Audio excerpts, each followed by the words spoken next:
Bonsoir tout le monde. Donc, voici. Je suis arrivé à Varazdin. Donc c'est toujours en Croatie. Je pensais peut-être arriver en Hongrie ce soir, mais non. Je suis resté en Croatie. Demain je serai en Hongrie. Et voilà, je suis devant l'hôtel de ville de Varazdin. Donc c'est un... Je sais pas vraiment où c'est. Enfin, je sais où c'est. C'est donc... j'ai voyagé au nord aujourd'hui. Et donc c'est au nord de Zagreb. Mais je sais pas si c'est une grande ville ou pas. J'ai juste parcouru cette nuit dans les rues. Ça a l'air vraiment joli comme ville. Mais voilà, c'est très très silencieux. Je suis parti à 8h pour voir s'il y avait des restaurants ouverts. Mais tout est vraiment silencieux. Comme même sur cette place, il y a quelques personnes qui sont en train de manger sur la place ou quoi. Mais sinon, c'est très silencieux. Ça fait un peu bizarre, ça fait un peu ville désertée. Mais bon. Donc voilà, aujourd'hui, juste avant de faire la vidéo de hier, donc quand j'étais toujours à Zagreb, j'ai rencontré un gars. Enfin, j'ai en train de marcher. Moi, je pensais qu'il était sans domicile fixe, mais non, il a commencé à me parler. Il fait Where are you from? Et moi, je fais I'm from France. Il fait moi aussi.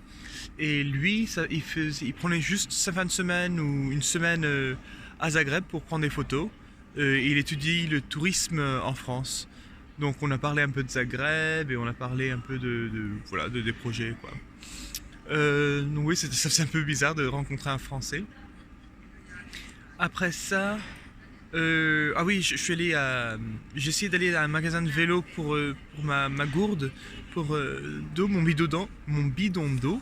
Pas trouvé, donc à la fin j'ai vu qu'il y avait un Décathlon pas loin. J'ai dit bon, je sais qu'à Décathlon ils en ont un.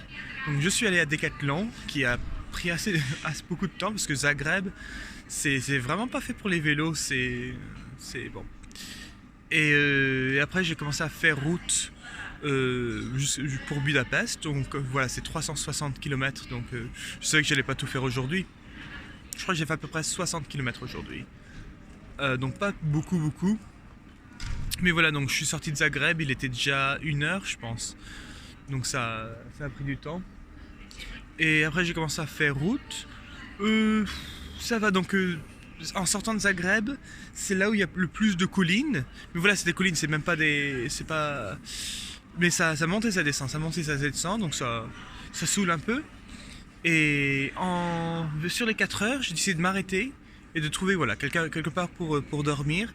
Il n'y avait pas vraiment de camping sur le tracé. Mais par contre, à Varazdin, il y avait une auberge jeunesse. Donc je me suis arrêté ici, j'ai booké. Et en bookant... sur la route, il y avait une dame qui s'arrêtait, elle a essayé de me faire conversation, mais je comprenais absolument rien. Donc je fais English, elle fait non. Et puis normalement, je sais pas. Moi j'ai l'habitude que quand quelqu'un sait pas comment me parler, il me parle souvent avec les mains ou tu sais, ils essayent de. Non, elle continuait. Et donc à un moment j'ai compris parce qu'elle fait Dutch, Italien. Moi je fais non, France. Elle fait Franceschi, ou je sais pas comment ils disent ici. Moi j'ai oui. Elle fait je sais pas, et je comprends qu'elle veut dire d'où je viens. Et moi, d'où je viens aujourd'hui quoi. Moi je fais non, Zagreb. Et après elle me dit mais et où tu vas?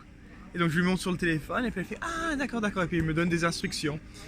Et elle était toute contente quand je lui dis merci en croate. C'est difficile parce que c'est H-V-A-L-A. Vala. Et je le dis toujours incorrectement, donc je sais pas si c'est Havala ou Havla. J'arrive, je sais toujours pas. Mais bon. Et donc après j'ai continué à y aller.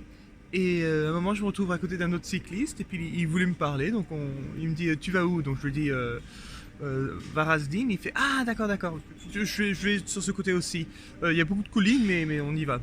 Donc on y allait, et puis il me disait que lui, il aime bien faire le vélo et qu'il est sur Warm Showers, qui est un peu comme Couchsurfing, mais pour les vélos, donc où les gens hébergent gratuitement, du moment que t'es un cycliste. Et donc on a parlé un peu de ça, et voilà, donc ils m'ont demandé où j'allais, d'où je venais. Et après, non, je suis venu ici. Ah oui, le seul truc intéressant d'ici, donc je suis venu. Et puis, en faisant mon check-in, il savait mon nom. Donc, bon, d'accord. Donc, il dit, oh, peut-être qu'il a une liste et puis je suis le dernier arrivé ou quoi. Après, donc, il me fait tout et il prend mon sac pour monter dans la chambre. Ouais, c'est une auberge jeunesse, c'est pas... Bon, je dis, ok, mais merci. Oh, voilà. Et à un moment, on est dans la chambre. Il n'y a pas une souris, il y a rien. Il n'y a personne. Enfin, il n'y a rien. Mais par contre, il y a 14 lits, quoi. C'est 7 lits superposés dans une chambre. Il n'y a absolument personne. Et il me fait comprendre que tout le monde est parti aujourd'hui, ce matin. Donc il dit non, non, tu as la chambre à toi tout seul. Tu peux choisir le lit que tu veux. Et donc ben, j'ai choisi mon lit. Je suis en bas, sur le lit superposé du bas, à côté de la porte. Mais voilà, ça fait étrange d'avoir une grande chambre remplie, bourrée de lits superposés, mais d'être tout seul. Bon, c'est pas pire. Et voilà, j'ai décidé de faire un petit tour en ville pour voir ce qu'il y avait à voir. Et je crois que je vais rester ici le matin et peut-être faire route l'après-midi. Parce que, premièrement, ça a l'air super sympa. Et donc, j'ai envie de le voir le jour. Et en plus, il y a un musée sur les insectes que je risque de faire. Et je vais voir sur TripAdvisor ou quoi s'il recommande de faire d'autres choses. Mais ça a l'air vraiment mignon comme ville, voilà, ça a l'air très mignon. Anyway, donc c'est tout pour aujourd'hui. Et demain, ça a l'air assez beau la route parce que c'est juste à côté d'un lac. Et puis après, il y a la frontière avec la Hongrie. Et après, c'est plus de lacs. Donc ça devrait être beau.